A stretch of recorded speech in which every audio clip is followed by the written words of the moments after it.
The luminescent metal walls of the diplomatic chamber felt cold against Jason Morgan's back as he tried to maintain his composure. The translator implant behind his ear buzzed with static as it struggled to process the rapid chittering of the Vastraxian High Council.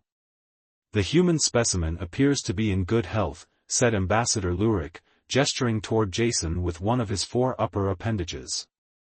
"As agreed in the peace treaty, we offer this cultural ambassador as a token of Earth's goodwill." Jason fought to keep his expression neutral. When he'd volunteered for this unprecedented diplomatic mission to the Vastraxian homeworld, the United Earth Council had described his role as an exchange diplomat. No one had mentioned being gifted to anyone. Queen Alara XYTH, supreme ruler of the Vastraxian collective, leaned forward on her crystalline throne. Her opalescent skin shimmered under the chamber's bioluminescent light, and her 6 eyes, arranged in a perfect hexagon, narrowed as they focused on him. "The specimen is smaller than I expected," she said, her translator converting her clicks and hums into English with a slight delay. "Does it require special maintenance?" "I can speak for myself," Jason interjected, stepping forward despite the nervous glances from his Earth colleagues. "I'm Lieutenant Commander Jason Morgan of the United Earth Diplomatic Corps. I'm honored to serve as cultural ambassador to the Vastraxian collective." A ripple of surprised clicks echoed through the chamber. Queen Alara's head tilted to one side, her crown of sensory tendrils quivering with interest. "It speaks with autonomy," she said, rising from her throne. Standing at nearly 7 feet tall, she towered over Jason. "Fascinating. I expected a more passive companion." Ambassador Lurick hurriedly explained, "Humans value their independence, your radiance. It's one of their species-defining traits." "Independence," Alara repeated, the word sounding foreign even through the translator. "Very well. The human will reside in the royal compound, where I can observe it personally." Within hours, Jason found himself alone in a chamber clearly designed without humans in mind. The bed, if you could call it that, was a concave depression in the floor filled with a gelatinous substance. The atmospheric controls were set to Vastraxian standards, leaving the air uncomfortably humid and rich with unfamiliar spores. "Computer," he called out, hoping the room's systems would respond. "Adjust temperature to human standards." "Request acknowledged," came a mechanical voice. "The Queen must approve all environmental modifications for the pet quarters." Jason blinked. "I'm not a pet. I'm a diplomatic representative. Classification, human companion species. Status, royal acquisition. Function, entertainment and study."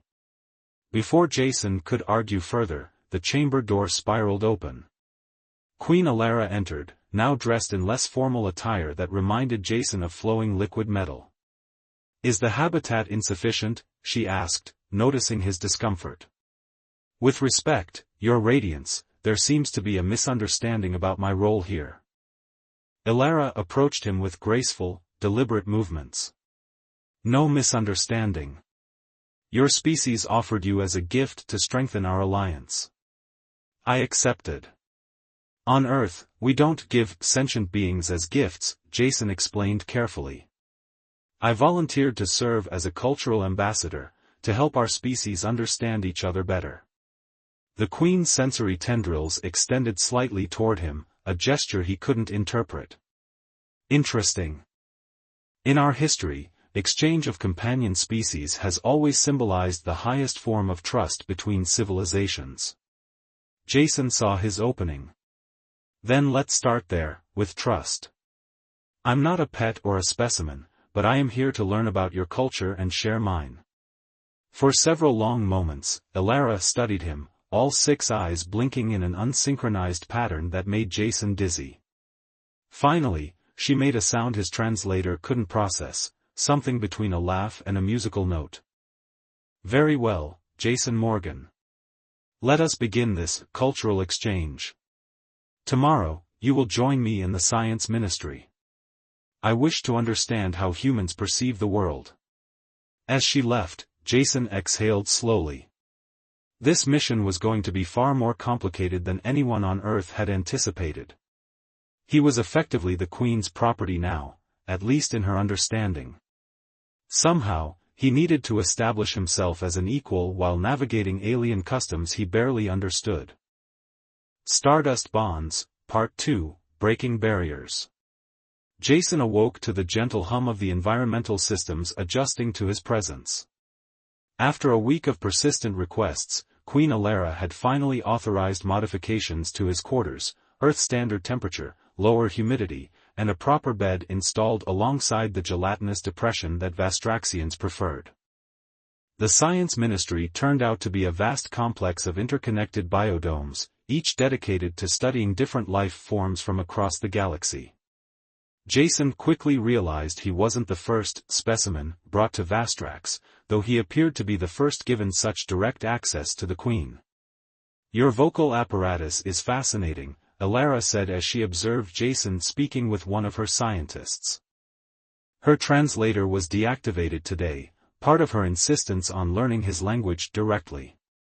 "So inefficient compared to our vibrational communication, yet capable of such nuance." "Inefficient but expressive," Jason replied, deliberately speaking slowly and using his hands to emphasize his words. He had been studying Vastraxian communication patterns and had discovered their language relied as much on subtle body movements as it did on sounds. Alara attempted to mimic his gesture, her upper limbs moving in a close approximation of his shrug. "Expressive," she repeated, the English word sounding musical through her vocal structures. The chief scientist, Vexlier, chittered something to the Queen that Jason couldn't understand without his translator. "What did he say?" Jason asked.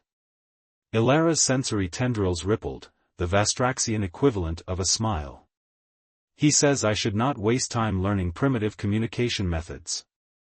He believes I should simply, how do you say, scan your brain." Jason took an involuntary step back. "That's not how cultural exchange works where I come from." "I informed him of this," Alara said. "I find the process of learning more valuable than the knowledge itself." She dismissed Vexlier with a flick of her lower appendages. "Come. Today I will show you something few outsiders have seen." She led Jason through a series of security barriers to a chamber filled with swirling, luminescent particles suspended in air. "Our ancestral memory," Alara explained. "Each light represents the complete memory pattern of a former queen, preserved for future generations." Jason watched in awe as the particles danced around them. "It's beautiful. Your species records history in external devices and writings. We carry it within us." She extended a limb toward the lights, and several particles gathered around her appendage. "These are from Queen Vestra, who first encountered alien life 12 generations ago. The experience nearly destroyed our civilization." "What happened?" "Fear. Misunderstanding. War." Her voice softened. "We lost much because we could not see beyond our differences." For the first time, Jason understood why his mission truly mattered. This wasn't just diplomacy, it was ensuring history didn't repeat itself. "Is that why you agreed to the treaty with Earth?" Alara's 6 eyes fixed on him with an intensity that made him shiver. "It is why I requested you specifically. Your psychological profile showed unusual adaptability and empathy. Qualities I believed would balance my perspective." As they left the ancestral chamber, Jason noticed the royal guards treated him differently, less like the Queen's pet and more like a respected guest. Word had spread about his daily meetings with Alara, about how she had begun using human expressions and gestures. That evening, as Jason recorded his observations for his eventual report to Earth, Alara visited his quarters unannounced. "I have been studying your culture's concept of friendship," she said without preamble. "It appears to be a non-hierarchical relationship based on mutual appreciation rather than obligation or function." Jason nodded, setting aside his work. "That's a good summary. I find I prefer it to our traditional relationships." Her sensory tendrils extended fully, a sign of trust among Vastraxians. "Would you consider me a friend, Jason Morgan?" The question caught him off guard. A month ago, she had thought of him as a sophisticated pet. Now, she was offering something unprecedented, friendship between a Vastraxian queen and a human diplomat. "I would be honored to be your friend, Elara." Her response came in perfect, unaccented English, "as would I." 3 months into his stay on Vastrax, Jason had become something of a celebrity. Vastraxians would often pause their activities to observe him as he moved through the royal compound. Some even attempted human gestures, nodding or waving, which they had learned from educational broadcasts Elara had authorized. Jason's quarters had gradually transformed into a cultural hybrid. Vastraxian art pieces depicting Earth landscapes hung beside photos of his hometown in New Zealand. His bed now sat on a raised platform surrounded by the ambient bioluminescence that Vastraxians found comforting. "Your species values privacy," Elara observed as they walked through the botanical gardens. "Yet you form deep emotional connections. This seems contradictory." "Maybe it's because connection means more when it's chosen rather than obligatory," Jason replied. He had grown comfortable walking beside her towering form, occasionally matching the rhythm of her movements with his own, a subtle form of Vastraxian communication he'd internalized. "Like our friendship," she said. The word still sounded new in her voice, as if she were testing it each time. "Exactly like our friendship." Their daily walks had become a fixture of palace life. During these conversations, Jason learned more about Vastraxian culture than any human database could contain, while Elara absorbed Earth idioms and concepts with remarkable speed. "The High Council meets today," Elara said suddenly. "I wish for you to attend." Jason paused. "Is that allowed? I thought the council chambers were restricted to royal lineage and appointed ministers." "I am queen," she replied simply. "And you are important to understanding Earth. The treaty discussions will benefit from your perspective." The council chamber fell silent when Jason entered alongside Elara. 12 Vastraxian elders, their skin patterns indicating great age, watched with varying degrees of curiosity and suspicion. Council Elder Moxvir rose immediately. "Your Radiance, the presence of the human violates ancient protocol." "Ancient protocol did not anticipate interstellar diplomacy," Elara countered. "Lieutenant Commander Morgan represents Earth's interests as we finalize trade agreements. The human has clearly influenced you beyond appropriate boundaries," Moxvir continued. "Your recent decrees regarding human cultural integration have been enormously successful," Elara interrupted. "Knowledge exchange has accelerated technological development in 3 sectors." Jason remained silent, understanding that this confrontation had been brewing for weeks. Conservative elements in Vastraxian society viewed his growing influence with alarm. Elder Tirlex, the youngest council member, spoke up. "Perhaps we should hear the human's perspective on the proposed trade routes." With Elara's nod of permission, Jason presented Earth's suggestions for establishing sustainable commerce between their worlds. He had studied Vastraxian economic principles extensively and framed his proposal in terms their culture valued: balance, reciprocity, and evolutionary advantage. When he finished, half the council appeared impressed. The other half, led by Moxvir, seemed even more disturbed. "The human speaks with your voice now, Your Radiance," Moxvir said. "One wonders where Vastraxian interests end and Earth's begin in your mind." "That is precisely the point of alliance," Elara responded, her sensory tendrils flattening in irritation. "Our interests align." As they left the council chamber, Jason sensed a shift in their relationship. Politics had entered the equation, complicating what had been a straightforward exchange of ideas and perspectives. "They fear what they don't understand," he said quietly. "No," Elara corrected him. "They fear what they understand all too well. That I no longer see your kind as merely useful aliens, but as equals." Perhaps more than equals. That evening, as artificial twilight descended over the compound, Elara joined Jason on the observation deck.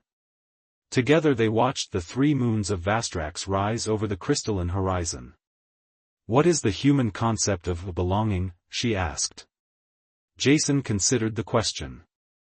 "It's the feeling that you're in the right place, with the right people, where you fit naturally." "And where do you belong, Jason Morgan?" The question hung between them, loaded with implications neither fully understood yet.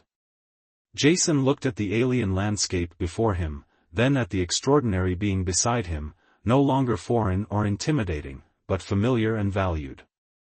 "I'm beginning to think I belong right here," he admitted. "At least for now." Elara's sensory tendrils reached toward him, stopping just short of contact, an unspoken question. Jason nodded, and for the first time, felt the gentle, electric touch of her tendrils against his hand, a Vastraxian gesture of profound trust. The summons came at dawn, an official directive requiring Jason's immediate return to the diplomatic wing. His access to the royal quarters had been temporarily suspended pending review. "What's happening?" he asked the royal guard escorting him. "Council directive," the guard replied stiffly. "The Queen has been overruled on matters concerning human integration." 6 months into his mission, Jason had grown accustomed to the rhythms of Vastraxian politics, but this was unprecedented. Queens were rarely, if ever, overruled. Ambassador Lurik waited in the diplomatic chamber, looking uncomfortable. "Commander Morgan, the situation has become complicated. The Conservative Coalition has invoked an ancient protocol allowing them to temporarily restrict royal authority when they believe the monarchy is compromised." "Compromised? That's absurd. They claim Queen Elara has developed inappropriate attachments that cloud her judgment regarding Earth relations." Lurik wouldn't meet Jason's eyes. "They've presented evidence of your closeness." Jason felt a chill. The private moments between him and Elara, their walks, their conversations, that first tentative touch of her tendrils against his hand, had been monitored and catalogued as evidence against her. "What happens now?" "You're being sent back to Earth, effective immediately. The Coalition believes removing you will allow the Queen to reset her perspective." "I need to speak with her." "Impossible. She's in isolation during the review period." Jason paced the room. "This isn't just about me, is it? This is about the trade agreements, the cultural exchange programs, everything we've been building." Lurik nodded reluctantly. "The Conservative Coalition fears too much human influence will dilute Vastraxian cultural identity. Your relationship with the Queen became the perfect excuse to halt the entire integration process." That evening, as Jason packed his few possessions, his door spiraled open unexpectedly. Instead of guards, Tirlex, the young council elder who had supported him during the council meeting, entered. "You must come quickly," Tirlex said. "The Queen has demanded counsel with you before your departure. We have little time." They navigated rarely used maintenance passages to reach a secure communication chamber. Inside, Elara's image flickered on a holographic display. Even through the projection, Jason could see her sensory tendrils were flat against her head, a sign of extreme distress.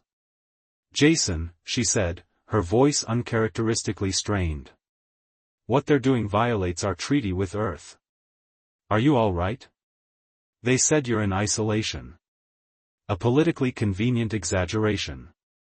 "I am restricted to royal quarters while the council deliberates." Her image flickered. "They fear what we've created together.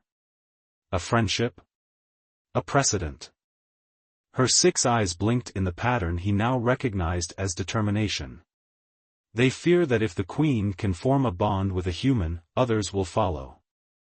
The strict hierarchy of our society depends on clear boundaries between us and lesser species." Jason understood then, their relationship threatened not just political conservatives, but the entire social order of Vastraxian civilization. "I won't leave," he said firmly. Not if it means abandoning everything we've worked for. You must, she countered. Your presence gives them power. Your absence forces them to confront me directly, something they are reluctant to do. Tirlex interjected urgently, the security override ends in 2 minutes. You must decide. I have a plan, Elara continued. Return to Earth, but request an official role as Earth's ambassador to Vastrax. The treaty grants Earth the right to choose its representatives. They'll block the appointment. Not if we invoke Article 7 of the treaty, the non-interference clause. The coalition has already violated it by forcing your removal without proper diplomatic process. Jason saw the brilliance of her strategy. You're using their own actions against them. I did not become queen by chance, Jason Morgan. Her image began to dissolve. Trust that I will find you again. As the hologram faded, Jason felt Tirlex tugging him toward the exit. You have 12 hours before your transport leaves. Use them wisely. 12 hours to set in motion a counter-strategy. 12 hours to convert a forced separation into a diplomatic victory. As he was escorted to his temporary quarters, Jason caught glimpses of Vastraxian citizens watching him. To his surprise, many performed subtle human gestures, nods, waves, even the occasional thumbs up. His time here had changed more than just the Queen. That night, Jason drafted a formal diplomatic protest citing 17 violations of the Earth-Vastrax Treaty. As the first light of dawn broke over the crystalline spires of the capital, he knew that whatever came next, neither world would remain the same. 3 weeks after his abrupt departure from Vastrax, Jason found himself once again standing before the United Earth Council, now as the nominated ambassador plenipotentiary to the Vastraxian Collective. The Conservative Coalition has formally withdrawn their objections to your appointment, Admiral Keyes announced, sliding a data pad across the table. Quite suddenly, I might add. Jason reviewed the document, unable to suppress a smile. They didn't have much choice after Queen Elara's address to her people.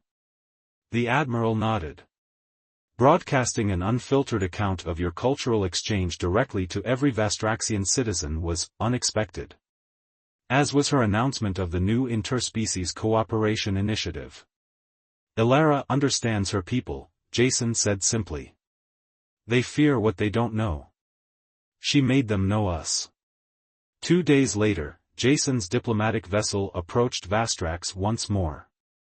This time, he arrived not as a cultural curiosity or political pawn, but as Earth's official voice, with all the protections and privileges that role entailed.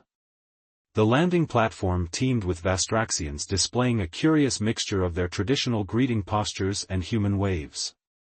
Many wore small Earth emblems alongside their clan markings, a fashion trend that had apparently exploded in his absence. In the ceremonial hall, the full council awaited, including Mox Veer, whose skin patterns conveyed reluctant acceptance. When Elara entered, the atmosphere shifted palpably. She wore formal attire that incorporated subtle Earth design elements, a clear political statement. Ambassador Morgan, she greeted him, using the human custom of spoken address before switching to the Vastraxian gesture of equals meeting. Vastrax welcomes your return. Thank you, Your Radiance, he replied, executing a perfect Vastraxian greeting sequence. Earth is honored by our continued alliance. The formalities continued, but beneath them ran a current of understanding between Jason and Elara. They had transformed a crisis into opportunity, using the very resistance against them to strengthen their position. Later, in the privacy of the royal gardens, they finally spoke freely. Your stratagem worked perfectly, Jason said. How did you convince the coalition to back down? I reminded them of the economic consequences of treaty violation, Elara explained, her sensory tendrils relaxed and expressive now that they were alone. And when that proved insufficient, I reminded them that queens have traditionally chosen their own advisors and companions. Companions? Jason raised an eyebrow. A deliberate ambiguity in our language that serves us well. Her eyes displayed the pattern he recognized as amusement. In Vastraxian history, there are numerous accounts of queens selecting individuals for their unique perspective. The distinction between advisor, friend, and more has always been left to royal discretion. Jason absorbed the implications of her words. So you essentially told them that any interference in my choice of companion would violate traditions far older than their political coalition. She made the Vastraxian equivalent of a shrug. They could hardly argue against the very traditions they claimed to protect. They walked in comfortable silence through gardens designed to accommodate both species, paths wide enough for Ilara's form, with lighting comfortable for human eyes. The interspecies cooperation initiative is gaining support, Ilara said. Already, 17 Vastraxian families have volunteered to host human cultural attaches. And Earth has approved a similar program, Jason added. Though finding Vastraxians willing to endure Earth's gravity might be challenging. Change always is. She turned to face him directly. We have rewritten the relationship between our worlds, Jason. Neither human nor Vastraxian, but something new. As twilight settled over the compound, they stood together on the observation deck where, months earlier, they had first crossed the boundary from diplomatic necessity to genuine connection. The 3 moons of Vastrax rose in sequence, bathing them in pearlescent light. There's an Earth saying, Jason said softly. Home is where the heart is. It took coming back here to understand what that truly means. Ilara's sensory tendrils reached toward him, no longer hesitant. And what does it mean, Ambassador Morgan? That belonging isn't about place. It's about connection. He extended his hand, meeting her tendrils halfway in the gesture they had created together, neither fully human nor Vastraxian. It's about creating something that didn't exist before. Around them, the capital city glowed with the combined light of a civilization in transformation. Human music drifted from nearby structures, mixing with the harmonic resonances of Vastraxian sound art. On the horizon, construction had begun on the first interspecies cultural center, a physical embodiment of the bridge they had built. We face resistance still, Ilara noted, her gaze on the distant conservative district where few Earth emblems were displayed. Of course, Jason agreed. Real change isn't immediate. But we've created the possibility for something better, a template for others to follow. As the final moon completed its ascent, Ilara spoke a phrase in perfect English, a new beginning. Jason replied in flawless Vastraxian, for both our worlds. Together, they watched the stars emerge above a planet where the impossible had become merely the next chapter in an evolving story, one they would continue writing together, word by word, day by day, across the boundaries of worlds and species and understanding.